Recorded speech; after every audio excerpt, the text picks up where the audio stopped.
So to feed the starter, what we do is we take about a cup of flour,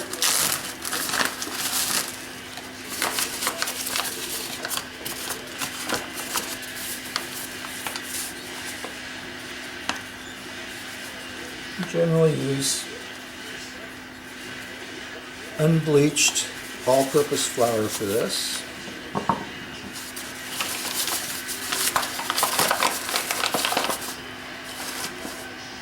We pour that in and get about a half a cup of water. Add that and then mix. Make sure it's all nicely mixed in.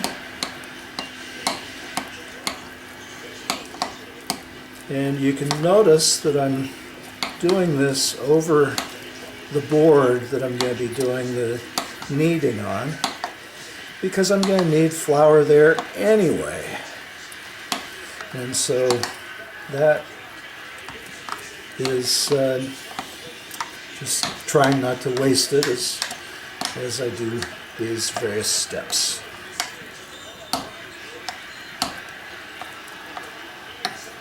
Okay.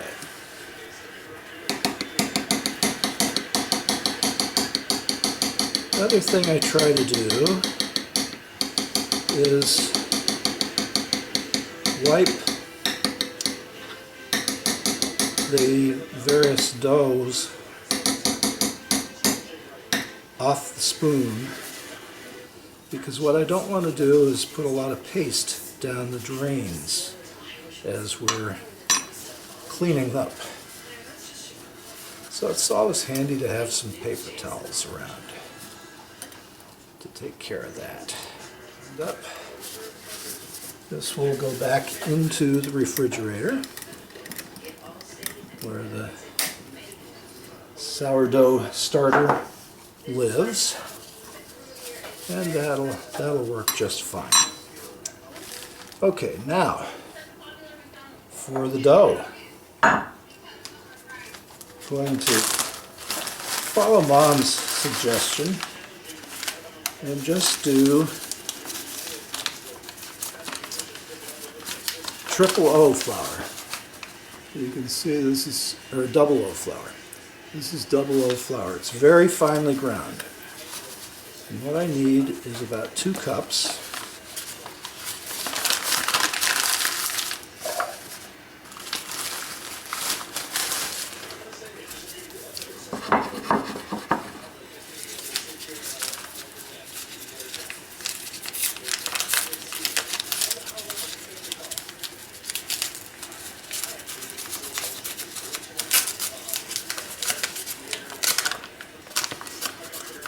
There are actually a couple of kinds of double O flour. There's double O flour that's used for pasta, and there's double O flour that's used for bread doughs. And these aren't labeled, so I don't really know which, if either, they are. But as time goes on, I'll get smarter about that. Next thing I'm going to do is put in about half a teaspoon of active dry yeast.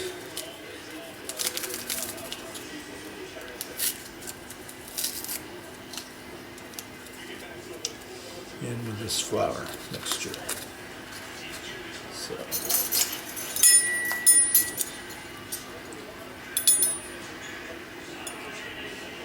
Half a teaspoon.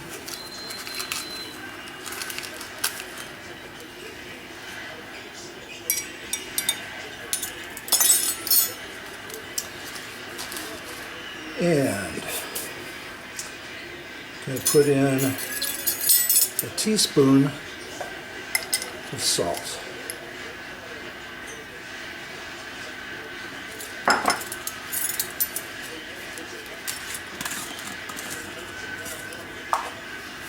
teaspoon of garlic powder.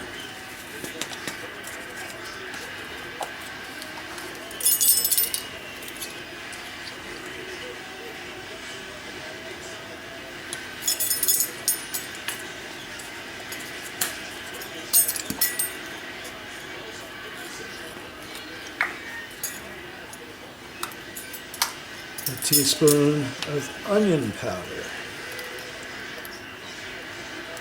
These are the main ingredients in what you can buy for a pretty fair price called pizza flavor. It's less expensive to buy the components, and you don't have the various preservatives and things, so that probably works out better. And the third component of the pizza flavor is cheddar powder. And we'll do 2 teaspoons of that. Okay.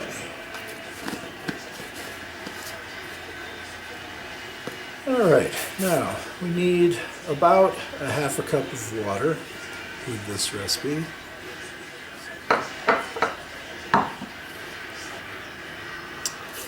And we need some olive oil.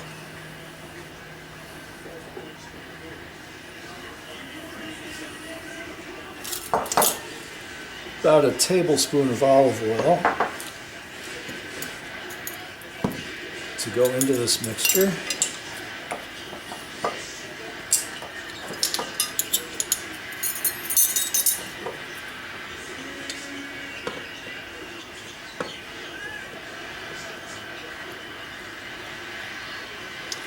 Looks nice.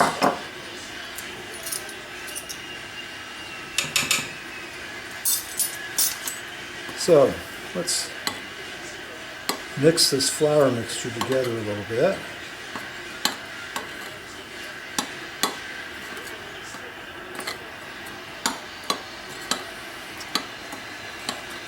You can almost smell the garlic and onion even over the video. Pour that into the bowl. Kind of mix it around with the sourdough starter. And then we'll put in some of the water.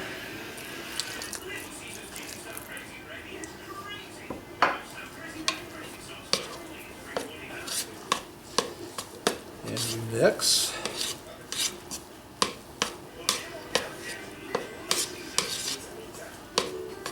I want to get it to a consistency where it kind of forms into a ball. A little more water.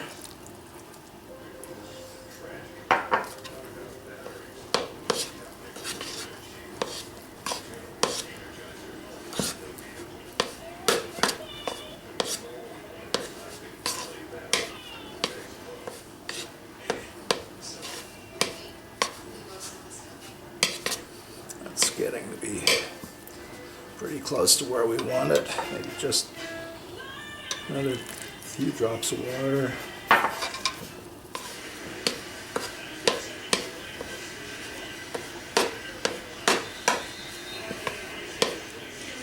Okay.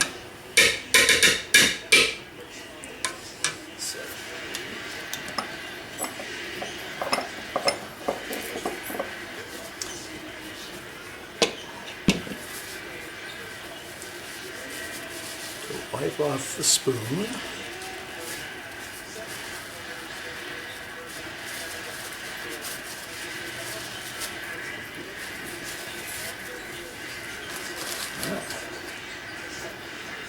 All right. The scraper ends up being pretty handy. Okay, so now what we want to do is we want to put some flour out onto the board.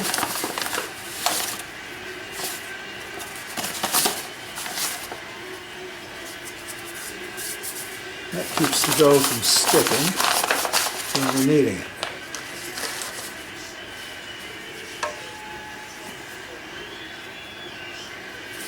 So you can see what that looks like. Now, you see that? Kind of looks like it's formed up.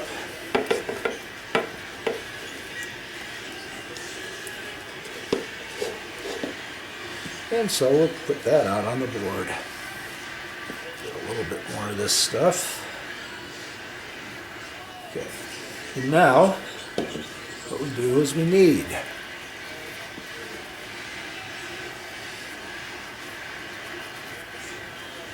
And the technique that I've found works best for me is I keep turning the dough about a quarter of a turn with each press.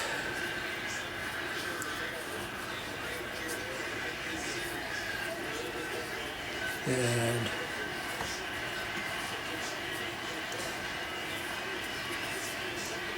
knead it with the heels of my hand.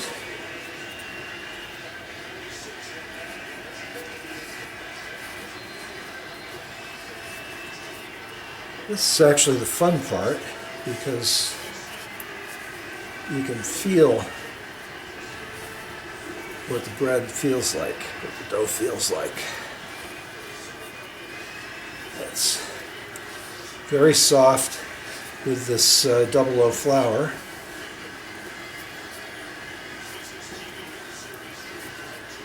This kneading process is how you get the glutens developed.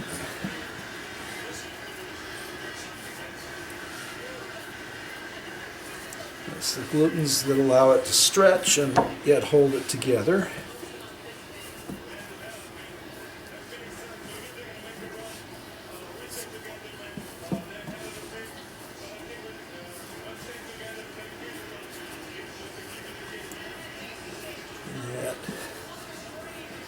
You basically want to knead it until it starts getting sort of a shiny surface.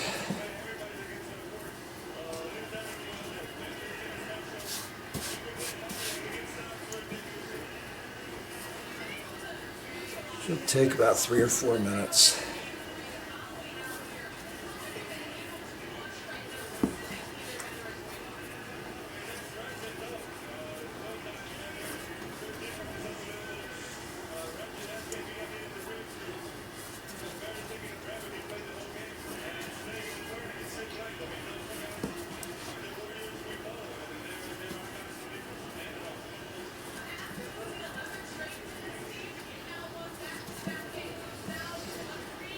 One thing I read suggested that you get it to the point where it feels a little bit like the stick 'em on a sticky note when you're trying to peel that off a piece of paper. And so I think that's a pretty good way of describing it.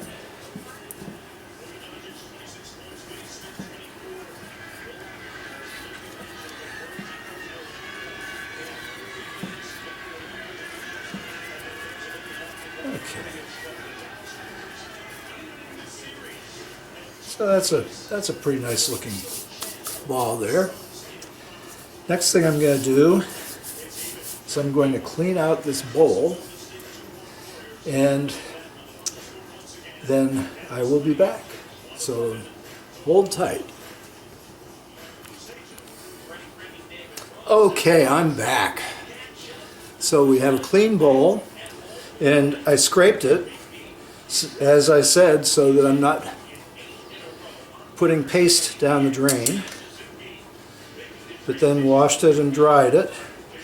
And put in a little olive oil.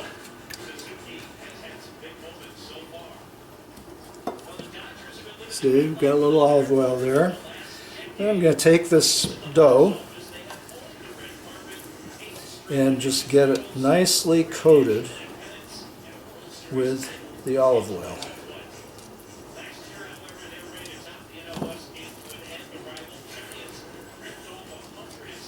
And leave it in the bottom of the bowl like that. Cover with a dish towel.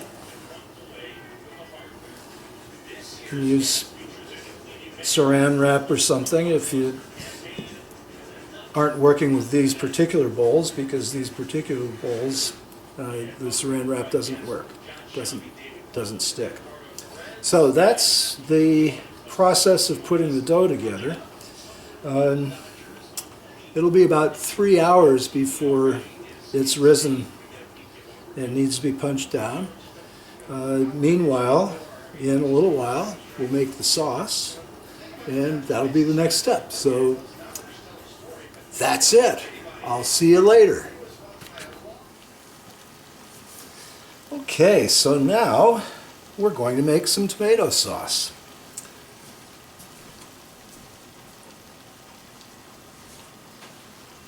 Start out with 3 nice ripe tomatoes from the farmer's market. And this sauce doesn't need to be cooked because it will be cooked on the pizza. So what I'm doing is making a little crosshatch on the flour end of the tomato.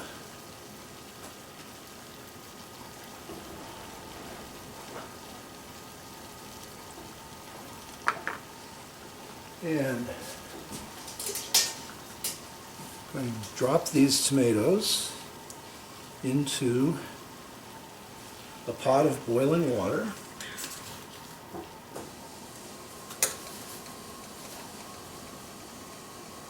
I'm going to time that for about 30 seconds.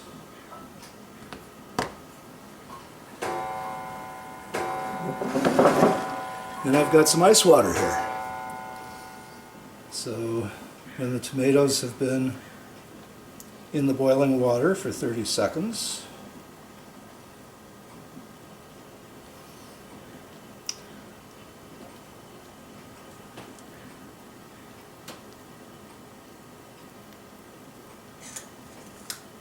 I will fish them out.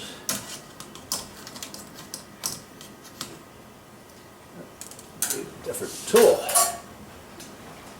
Fish them out here and drop them into the ice water.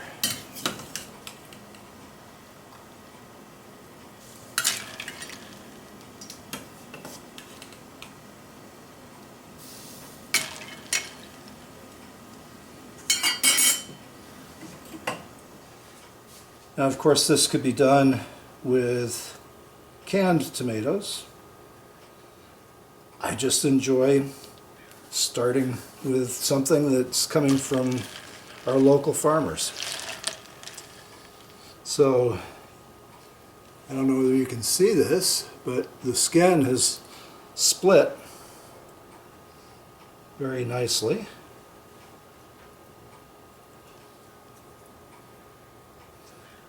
All I have to do is lift it off.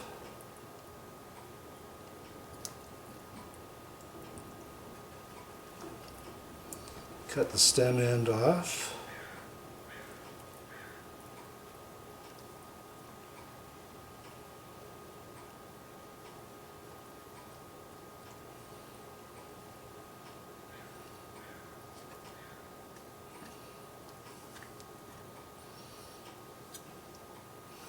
And we have a naked tomato. Now we'll do the second one.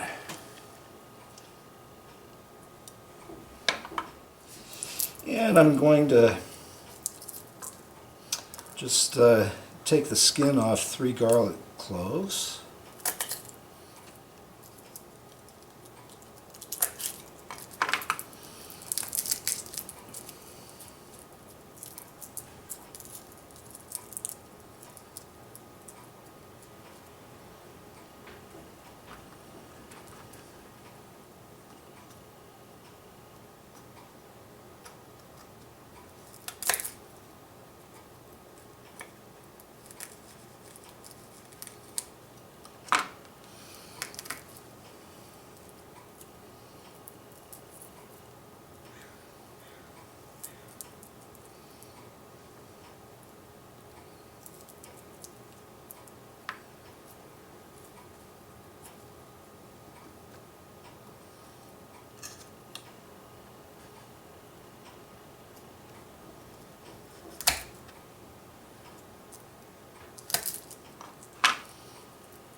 them into some slightly smaller pieces. They don't have to be minced or anything like that. Just get them a little smaller. Tomatoes can be cut in half, maybe even into quarters.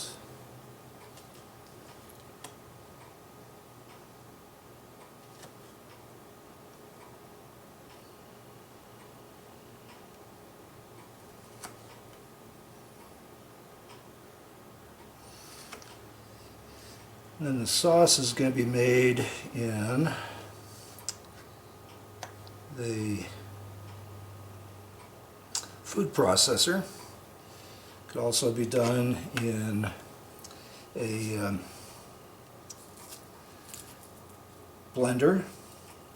Could be done with a potato masher. There's no proprietary interest in a food processor other than the fact that it's convenient.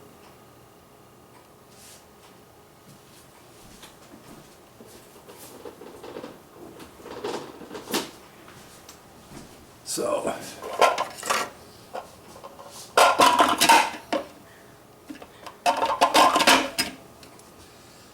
we'll just throw these things in.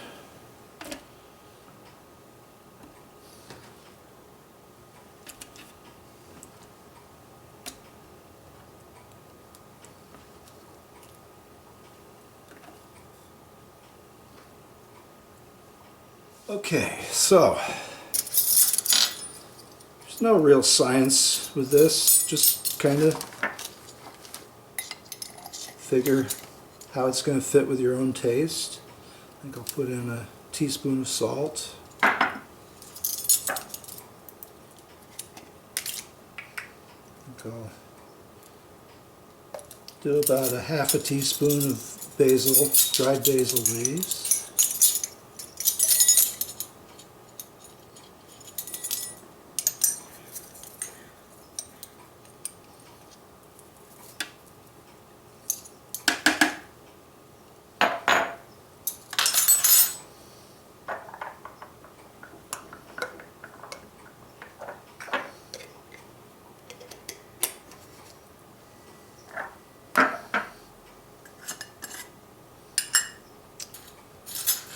About the same amount of time, maybe a little bit less, because we don't have a whole lot here. We're running low. Yeah. Okay.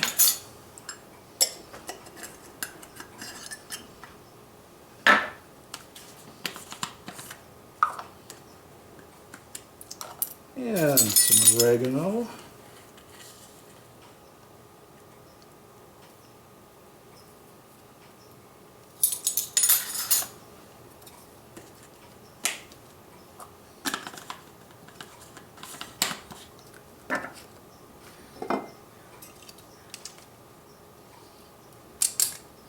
A little bit of olive oil.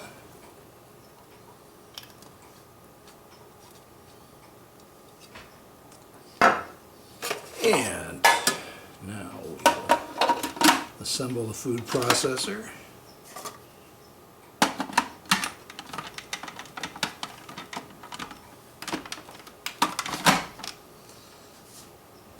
Plug the sucker in and pulse.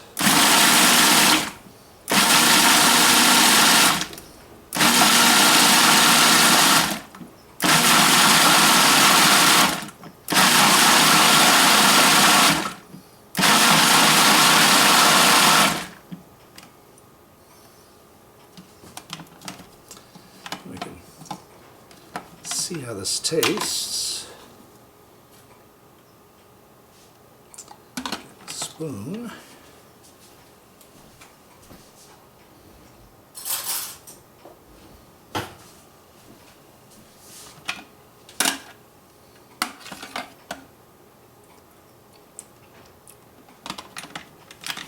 Yeah, I like that. That let's say I can unplug the food processor. That's always a good thing for not operating it. And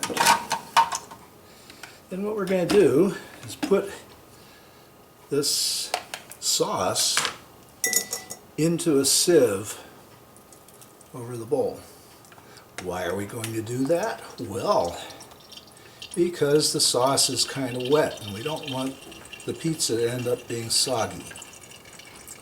So what we do is drain it, and what we'll have is a very nicely flavored tomato paste in a little while. We can then add some of the liquid back to the sauce, just a little bit at a time, to get it to the consistency that we'd like to have. So that is tomato sauce.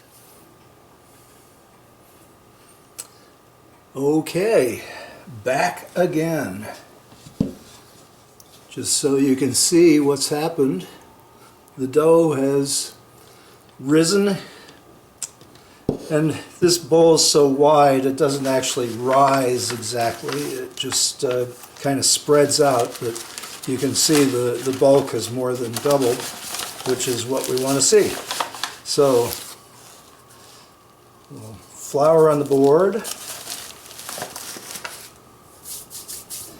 and we take this dough out of the bowl. We're going to punch it down a little bit.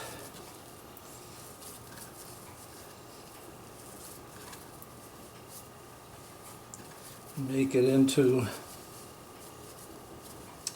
a ball.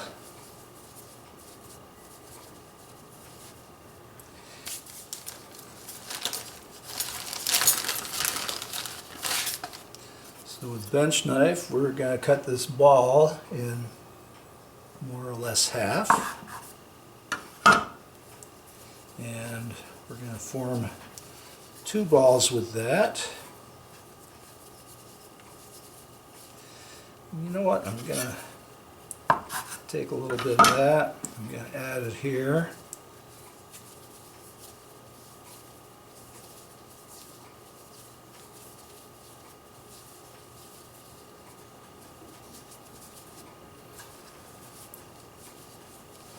Try to get them fairly equal. And so that's going to be two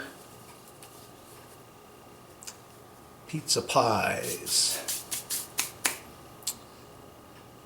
So that's about it for this step. We're going to let it sit for a good half hour or so, and then we'll roll them into circles. Okay, so now we're going to roll out the dough and put it on some parchment paper. It's gotten softer. Just put a little flour on things here. What we want to do is kind of make circles. And this is going to be kind of half of the stretch, maybe a little bit more. Problem is that it tends to want to pull back. You know, the gluten is kind of springy, and so as we roll this out,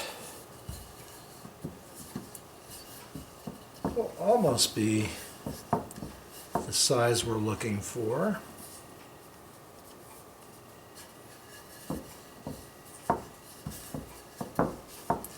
And then we'll just do a little more stretching when it's time to bake it. So pull out a piece of parchment paper.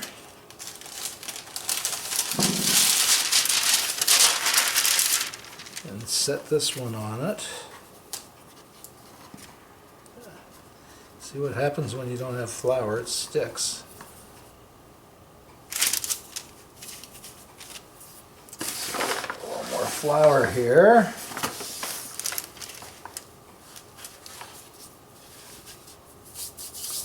On the board, we're going to put another piece of parchment paper here. And we'll get this guy going.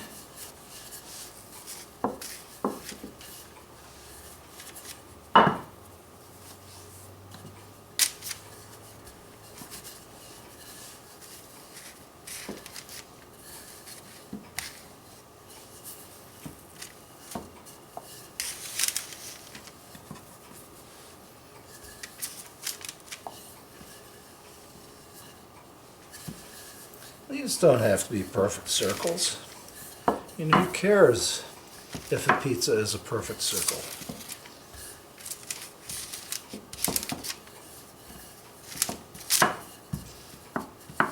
But they do kind of look nice when they're round.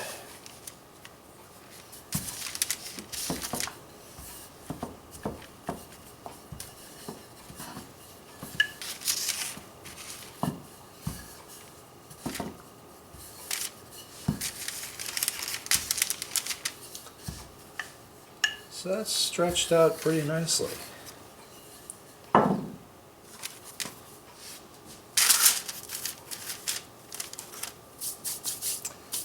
Okay, that's that. So here we are going on the second pizza. You can see the dough stretches nicely. This is actually better dough than we had last week. Oop. Put a hole in it. Okay. And so there it is. Just laid out on the peel. We can stretch it some more and kind of crimp up the sides.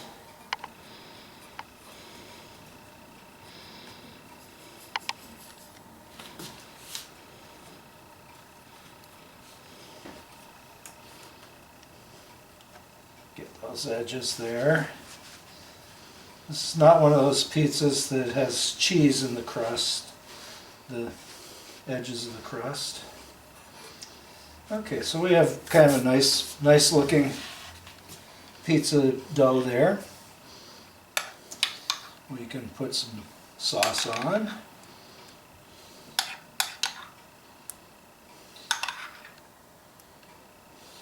And mush it around with the back of the spoon.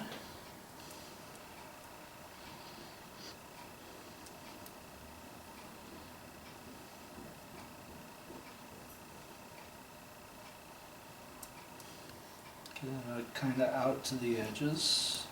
A little more in here.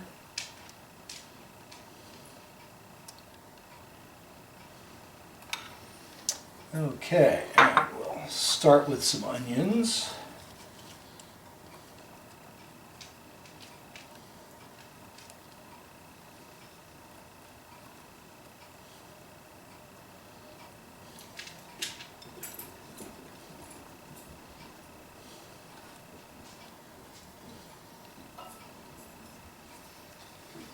And some red pepper.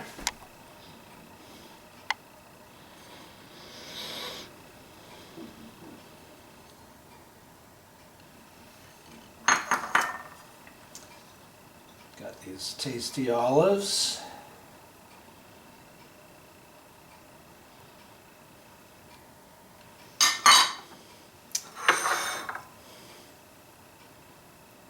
Their ham. Spread out over the top.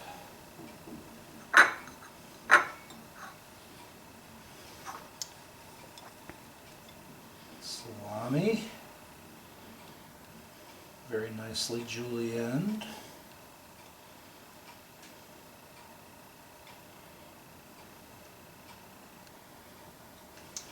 And we have some mozzarella, shredded.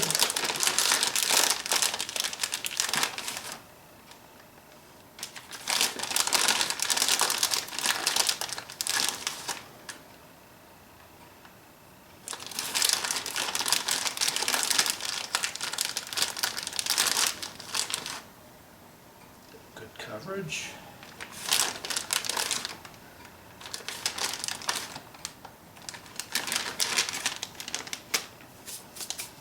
Last but not least, Parmesan.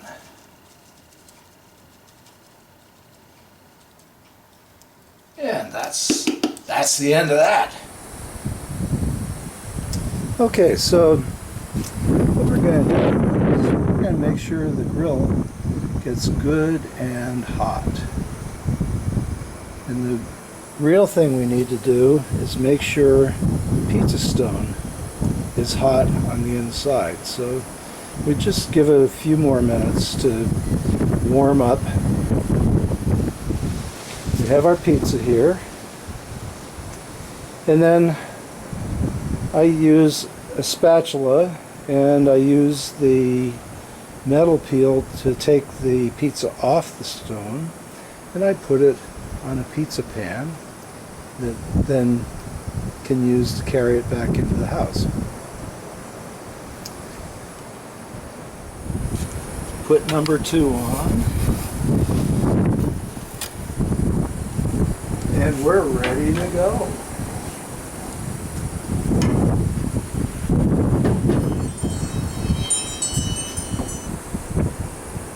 So now we're going to check to see how it's doing. Oh, that looks like a pizza.